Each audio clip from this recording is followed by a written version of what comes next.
All of them who can be should be reunited with their families. And just as Vice President Biden is arguing today in Central America, we've got to do more. I started this when I was secretary to deal with the violence in this region, to deal with border security. But we have to send a clear message. Just because your child gets across the border, that doesn't mean the child gets to stay. So we don't want to send a message that is contrary to our laws or will encourage more children to make that dangerous journey. When you come to these two borders, you have to remember a couple of things. In Mexico, there is no welfare, there is no AFDC, there is no SSI, there is no Medicaid, there is no Social Security, there is no Medicare, and there's a 58-cent an hour minimum wage. Mexico does nothing to enforce its border. It is my view that if we are going to have a North American free trade agreement, that Mexico must do its share, because the day when America could be the welfare system for Mexico is gone. We simply can't afford it.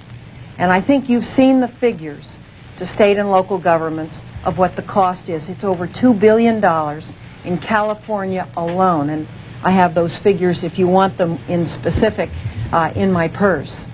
And that's why the issue is now joined with 2 million illegal immigrants. It's a competition for space.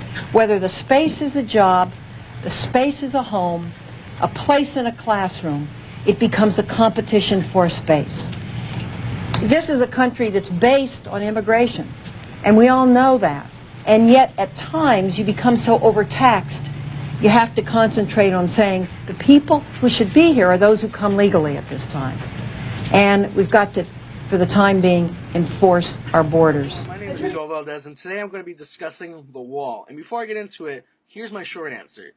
Sí, necesitamos un muro. We need to build a wall. Here's why. Our country has a serious illegal immigration problem, and now is the best time to address it. It is impractical to deport 11 million illegal immigrants, but that doesn't mean we should legalize them either.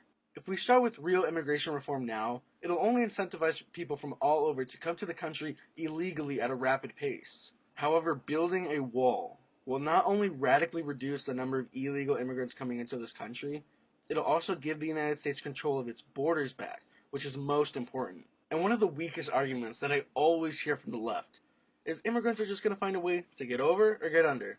Now, we already have countries all over the world doing this already. I mean, look at the United States. We already have San Diego putting up a triple fence where they reduced illegal immigration by 90%. I mean, think of that number. If that number is actually possible in one city in the United States, why can't it be possible for the entire border? Now, let me make this clear. It is not an issue of race. It is an issue of American sovereignty. The left is deliberately pushing this narrative, and they're only doing it for one reason.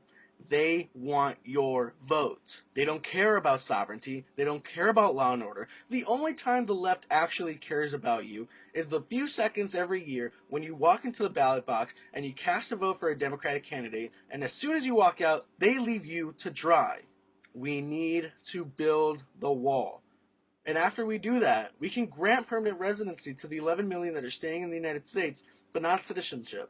And if their children are born in the United States, then they can become American citizens. And over time, this problem will solve itself. But we cannot do that unless we start by building that wall. I'm Joe Valdez for Turning Point USA. Thank you.